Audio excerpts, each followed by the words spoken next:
శ్రీకాకుళం పట్టణానికి 11 కిలోమీటర్ల దూరంలోని బైరిసింగపురం కొండపై వెలిసిన శ్రీ హటకేశ్వర స్వామి క్షేత్రం భక్తికి మరియు అద్భుతాలకు నిలయం.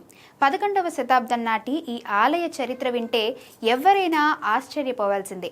పూర్వం నారాయణప్ప అనే బ్రాహ్మణుడు ఇక్కడ శివుడి కోసం ఘోర తపస్సు చేయగా స్వామి ప్రత్యక్షమై అతనికి బంగారాన్ని తయారు చేసే విద్యను ప్రసాదించారు.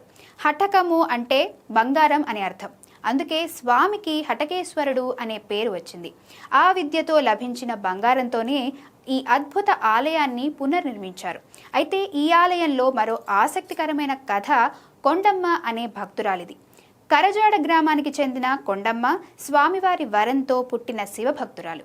ఆమె భక్తికి మెచ్చిన పరమశివుడు పెళ్లి సమయంలో ఆమెను తనలో ఐక్యం చేసుకున్నాడు. ఆ తర్వాత ఆమె తన తల్లిదండ్రుల కలలో కనిపించి తన పేరిట జాతర జరిపించాలని కోరింది. ఇప్పటికీ ఆ వంశీయులు తమ పెరట్లో కాసే ఏకైక కొబ్బరికాయను తీసుకువచ్చి స్వామివారి కళ్యాణంలో సమర్పించడం ఒక వింత.